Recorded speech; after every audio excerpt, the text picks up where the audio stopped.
Liz Truss test the water, planned out UK's global trade deals to boost economy amid the pandemic. Liz Truss has issued a Brexit Britain battle cry as she outlined the UK's vision for 2022. The Foreign Secretary championed the role of the UK in promoting freedom, democracy and free trade on the world stage in 2021, and vowed to continue the advance into the new year. In a post on Twitter, she wrote, "The UK has advanced the cause of freedom, democracy, free trade and free enterprise this year. In 2022 we will continue to deliver for Britain, boosting economic and security ties across the world and building a global network of liberty." The message was accompanied by a video highlighting some of the key political moments of the year. They included when the UK hosted the G7 Summit of World Leaders in Cornwall, the Global Education Summit in London, COP26 in Glasgow and the G7 Foreign Ministers Summit in Liverpool.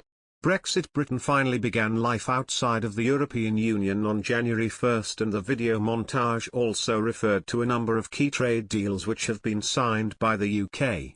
The UK struck trade deals with countries including Australia, Canada, New Zealand, and Norway. Negotiations are also underway for the UK to join the Comprehensive and Progressive Agreement for Trans-Pacific Partnership, CPTPP. The CPTPP is made up of Australia, Brunei, Canada, Chile, Japan, Malaysia, Mexico, New Zealand, Japan, Singapore, Peru, and Vietnam, which had a combined GDP of £9 trillion in 2019. Ms. Truss led post-Brexit talks with nations around the world during her tenure as the International Trade Secretary.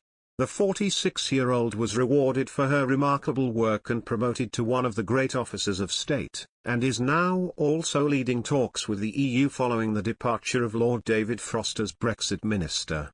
Ms. Truss, who is widely seen as a future leader, has been a champion of global Britain and recently described the UK as the greatest country on earth. Speaking at the Chatham House Policy Institute earlier this month, Ms. Truss insisted the history of the British Empire cannot be ignored and said the UK must embrace it. She said, "It's time to be proud of who we are and what we stand for. It's time to dump the baggage holding us back. Our history, warts and all, makes us what we are today. Britain is the greatest country on earth. Whoever you are, wherever you come from, you can achieve your dreams." More immediately, Ms. Truss has been tasked with finding a solution to the complex Northern Ireland Protocol, created to prevent a hard border on the island of Ireland. The UK wants to reduce the number of checks on goods moving from Great Britain to Northern Ireland, which remains part of the EU single market, and remove the oversight of the European Court of Justice, ECJ. Speaking following her first call with European Commission Vice President Maroš Šefčovič, Ms. Truss said, "We want a constructive relationship with the EU, underpinned by trade and our shared belief in freedom and democracy. Resolving the current issues is critical to unleashing that potential. The UK position has not changed. We need goods to flow freely between Great Britain and Northern Ireland, end the role of the ECJ, European Court of Justice, as the final arbiter of disputes between us, and resolve other issues. We must pick up the pace on talks in the new year. Our preference remains to reach an agreed solution. If this does not happen, we remain prepared to trigger Article 16 safeguards to deal with the very real problems faced in Northern Ireland and to protect the Belfast, Good Friday, Agreement in all its dimensions." Following a backlash from British producers, including trade body UK Steel arguing it could pose a potentially existential threat to the sector, Truss rejected the suggestion. The TRA subsequently initiated a reconsideration of its recommendation.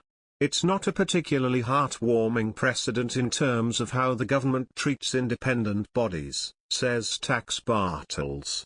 "But we don't even get to that phase, because all we're doing is really pointing things out." However things play out, Trevelyan faces a potentially tougher path than her predecessor, with the coming year promising to bring scrutiny and a high likelihood of missing the Tories' ATPC target.